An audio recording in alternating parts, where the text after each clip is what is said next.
अस्सलाम वालेकुम, hope you are fine. आज की इस वीडियो में हम जो टॉपिक डिस्कस करने जा रहे हैं वो है आर्टिफिशियल न्यूरल नेटवर्क। इस वीडियो में सबसे पहले हम देखेंगे आर्टिफिशियल न्यूरल नेटवर्क क्या है, फिर इसका बेसिक आइडिया देखेंगे, देन हम इसका स्ट्रक्चर देखेंगे और देखेंगे कि एएनएन जो है वो किस तरह काम होता है और लास्ट में जो है वो हम इसका एक न्यूमेरिकल क्वेश्चन जो है वो सॉल्व करेंगे। हम स्टार्ट करते हैं। सबसे पहले है हमारे पास आर्टिफिशियल न्यूरल नेटवर्क। इसको हम बहुत ही आसान अल्फाज में हम समझते हैं कि ये एएनएन है क्या। एएनएन बेसिकली जो है ना वो मशीन लर्निंग की जो है वो एक तकनीक है जो इंसान के दिमाग के काम करने के तरीके से ना बहुत इंस्पायर्ड है। जैसे वो कि एएनएन इतना इंस्पायर्ड है कि इंसान ये दिमाग कैसे काम करता है उससे वो बहुत इंस्पायर्ड है। और इसका इस्तेमाल करते हुए हम क्या करते हैं, बेसिकली हम डाटा को समझते हैं और फिर हम पैटर्न को पहचानते हैं और हमने जो है वो फ्यूचर में के लिए प्रेडिक्शन करनी होती है, तो हम ईएनएन का यूज़ करते हैं इन सब चीज़ों के लिए। हम देख लेते हैं कि जो बेसिक ईएनएन का स्ट्रक्चर है वो क्या है। तो सबसे पहले होता है इसमें जैसे आप कह दें कि इंसान का ब्रेन में न्यूरॉन्स होते हैं ना, वैसे ही ईएनएन में जो है न्यूरॉन्स होते हैं जिसे हम बोलते हैं नोड्स। इसको फिर हम इन न्यूरॉन्स को जो है वो लेयर्स में जो है वो अरेंज करते हैं। जैसे यहाँ पे आप लोगों के पास आ रहा है input layer, hidden layer, output layer. तो हम क्या कर रहे हैं, न्यूरॉन्स को इनमें अरेंज कर रहे हैं। सबसे पहले हमारे पास जो है वो आ जाती है इनपुट लेयर। इनपुट लेयर जहाँ पे डाटा एंटर होता है, जैसा कि आप कह लें कि हमारे पास कोई भी इमेजेस हो सकते हैं, हमारे पास कोई नंबर्स हो सकते हैं, कुछ भी हो सकता है। एग्जांपल के तौर पे आप ले लें कि हमारे पास एक एक्स है, कोई भी डाटा है, ठीक है। उसकी जो हमने वैल्यू असाइन किया वो है 0.25 और देन x2 है जिसकी वैल्यू होगी 0.75। इसके बाद हमारे पास आ जाता है हिडन लेयर। यहाँ पे जो है वो हमने कैलकुलेशन जो है वो परफॉर्म करनी होती है। इसमें हमारे पास वेट्स होते हैं, बाइसेस होते हैं और इसके बाद जो है वो हमने एक एक्टिवेशन फंक्शन का जो है, जैसे हमारे पास सिग्मॉइड है, उनका यूज़ करना होता है हिडन लेयर्स में। और उसके बाद हमारे पास आ जाती है आउटपुट लेयर। इसमें जो है वो हमारे पास फाइनल रिजल्ट होता है जहाँ पे हमने बेसिकली प्रेडिक्ट करना होता है कि जैसे आप कह लें कि हमने प्रेडिक्ट करना होता है कोई भी ईमेल है, तो हमने प्रेडिक्ट करने हैं कि ये स्पैम है या नॉन स्पैम है। तो वो इस लेयर में हमें पता चलता है, आउटपुट लेयर में हमें जो है फाइनल रिजल्ट मिलता।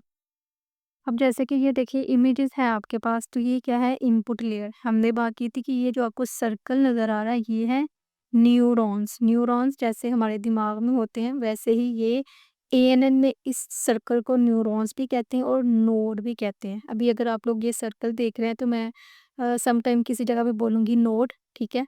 और अगर मैं बोलूँ न्यूरॉन्स तब भी इसका मतलब यही है। ये इसको न्यूरॉन्स भी बोलते हैं और इसे नोड भी बोलते हैं। और ये जो पहली लेयर है वो है इनपुट लेयर। उसके बाद ये वाली जो लेयर है ना इसको कहते हैं हिडन लेयर। और जो जहाँ पे हमें फाइनल रिजल्ट मिलता है वो होती है आउटपुट लेयर। अब देख लेते हैं।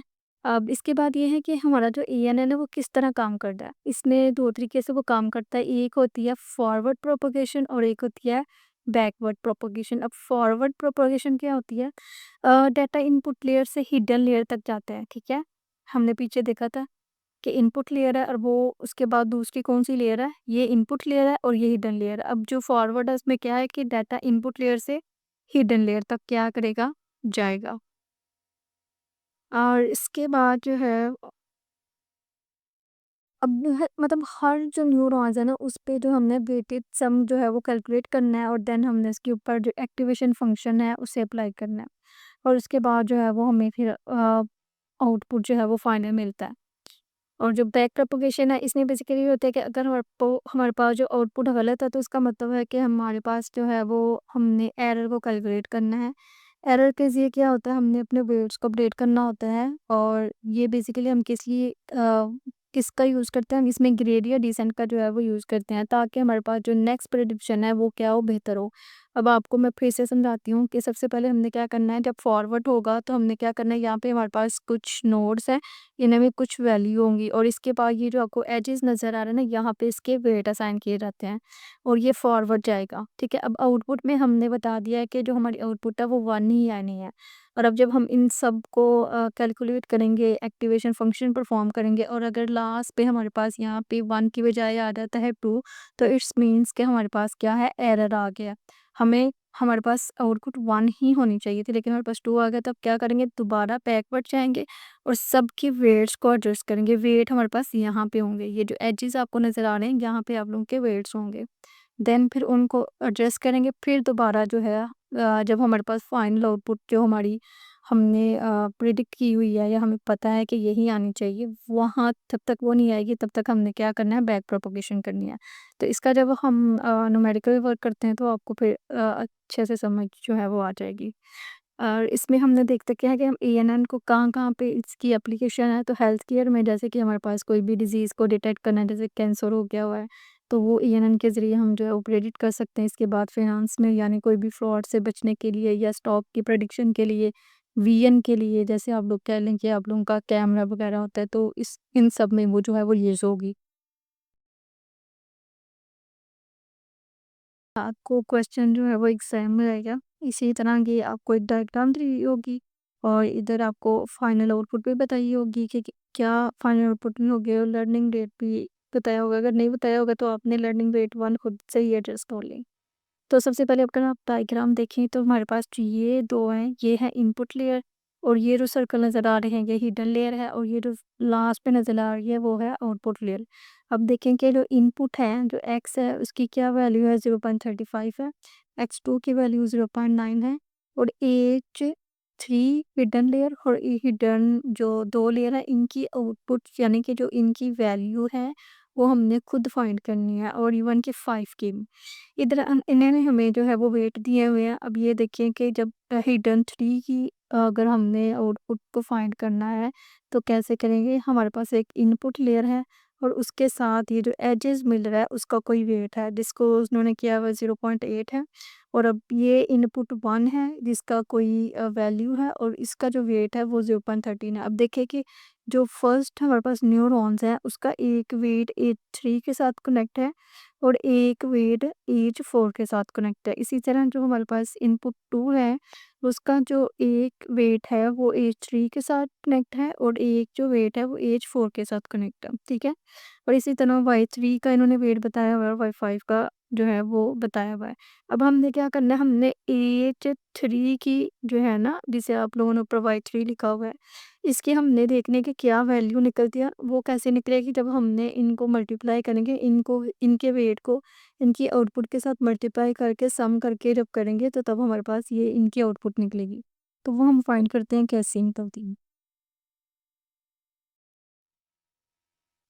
ये देखिए सबसे पहले है हमारे पास फॉरवर्ड पास करना। हमने पढ़ा था कि हमने एएनएन कोई जो हम काम करने का तरीका वो होता है फॉरवर्ड और बैकवर्ड। फॉरवर्ड में हमने सारा कैलकुलेट करना होता है। अगर हमारा आउटपुट जो है वो हमारी एक्चुअल प्रेडिक्शन से मैच हो जाता है तो हमें बैकवर्ड करने की ज़रूरत नहीं है। बैकवर्ड हम तब करते हैं जब हमारे पास एरर आता है।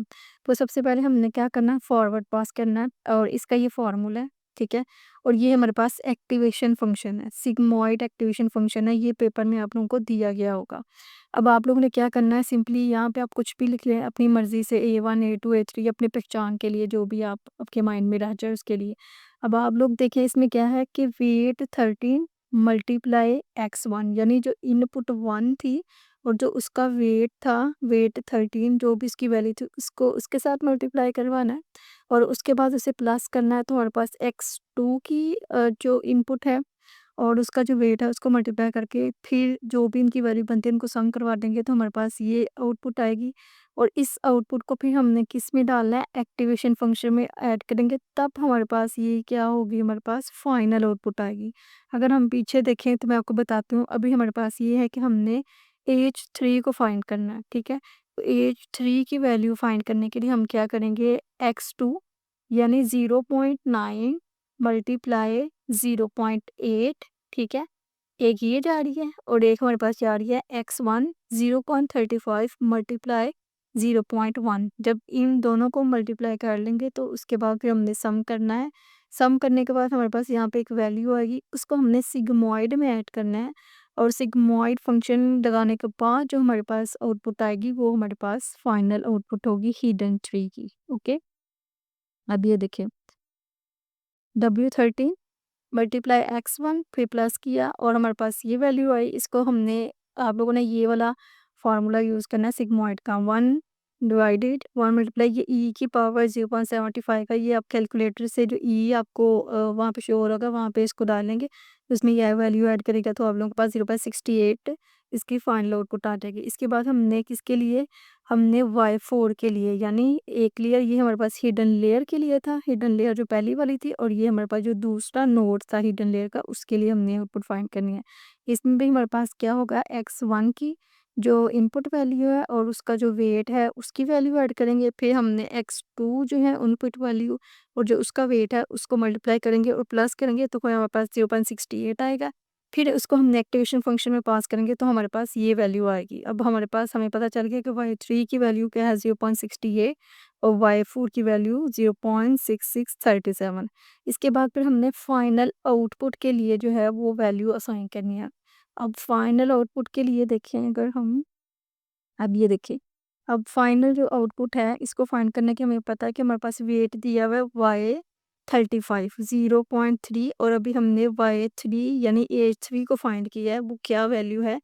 अभी y3 की जो आप लोगों ने वैल्यू फाइंड किया है 0.68 वो है, और जो वेट है इसका 0.3 था, इसके साथ मल्टीप्लाई करेंगे, फिर हमने इसको प्लस करना है और इसके बाद y5 का जो वेट था y45 का जो वेट था वो ऐड करेंगे, और जो हमारे पास जो फाइनल इसकी इनपुट निकली हुई है y4 की वो मल्टीप्लाई करेंगे, उसे प्लस करेंगे तो हमारे पास 0.81 आ जाएगा।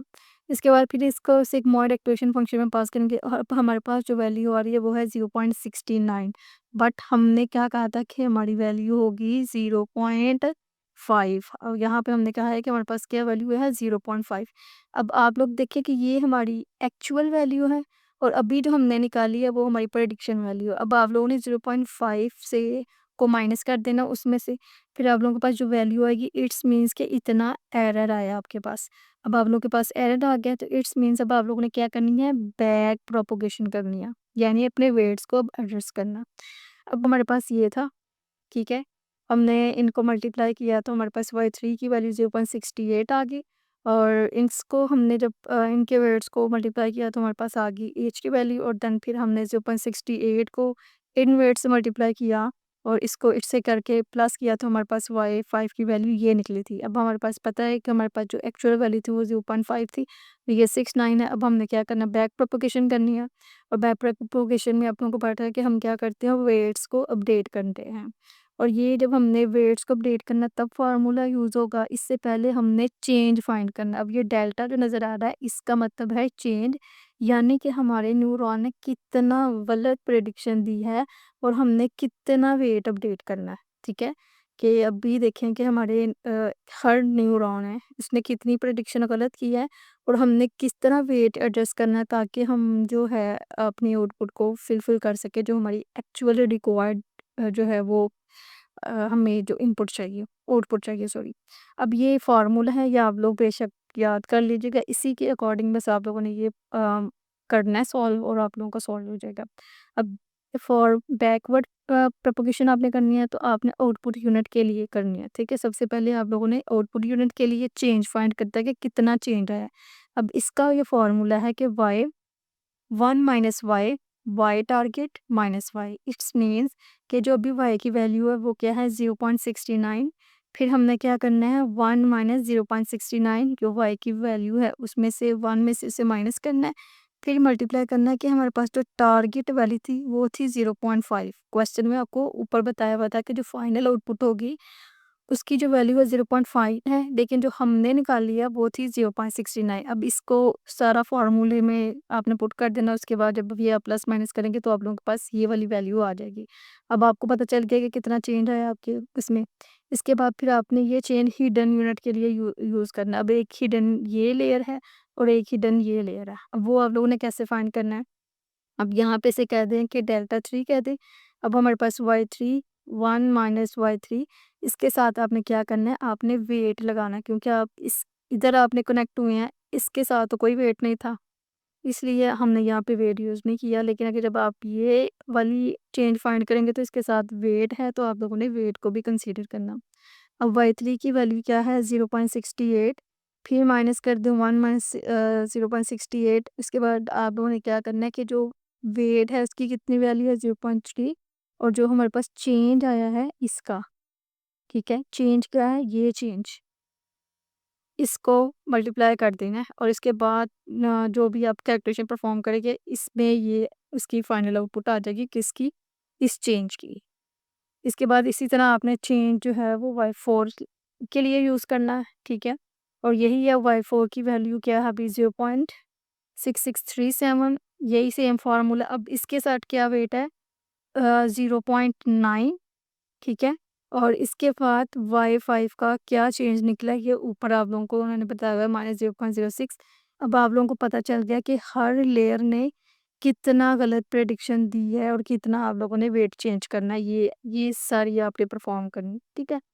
इसके बाद आप लोगों को ये पता है ये फॉरवर्ड का हमने पढ़ा था कि फॉरवर्ड को हमने कैसे करना है, ये हमारे पास है अपने वेट्स कैसे अपडेट करने हैं। अब आप लोगों के पास है W45 वाला वेट आपने कैसे चेंज करना है, इसमें आप लोगों के पास ये जो n है ये शो कर रहा है लर्निंग रेट को, जो कि हमने पीछे बताया था कि वो 1 है। और हमारे पास y5 वाला चेंज कितना आया है वो हमने ऐड करना है, वो हमारे पास आया है 0.-0.006। और y4 की जो वैल्यू थी, y4 की ये वैल्यू थी ये वाली, ये आप लोगों ने साथ ऐड करनी है, ठीक है? 0.00736। अब आप लोगों ने इसको मल्टीप्लाई करेंगे तो इसके बाद आप लोगों के पास ये वैल्यू आ जाएगी। अब आपने क्या करना है कि आप लोगों ने न्यू वेट लगाना है, ठीक है?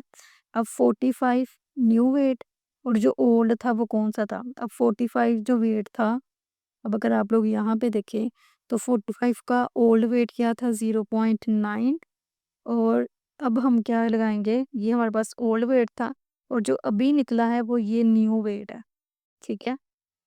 इसको हमने प्लस कर देना और इसमें से जो अब आएगा ना ये अब लगेगा 45 की जगह पे, ठीक है? इसी तरह ही आप लोगों ने पीछे जितने भी हैं आपको बताती हूँ। इसी तरह आप लोगों ने अभी वो वाई 45 का फाइंड किया, इसी तरह सेम y35 को फाइंड करेंगे। और इसके बाद अभी देखें कि आप लोगों ने जब यहाँ पे आएँगे ना W13 का फाइंड करेंगे ना, तो आप लोगों के पास अभी ये इनपुट है। लेकिन जब आप लोगों ने 35 का जब वेट चेंज किया था तो आपके पास ये इनपुट थी 0.68। और जब W13 का करेंगे तो आप लोगों के पास इनपुट ये है, ठीक है? इसी तरह आप लोग ने सारा क्वेश्चन जो है वो सॉल्व कर लेना है। इसकी पूरा जो है वो जो हमने क्वेश्चन सॉल्व किया हुआ है वो भी मैं आप लोगों को जो है इसका लिंक डिस्क्रिप्शन में ऐड कर लूँगी, ताकि आप हर स्टेप को जो है वो अच्छे तरीके से फॉलो कर लें। अगर आपको वीडियो अच्छी लगी तो मेरे चैनल को सब्सक्राइब करें, लाइक करें, दोस्तों के साथ शेयर करें। Thank you.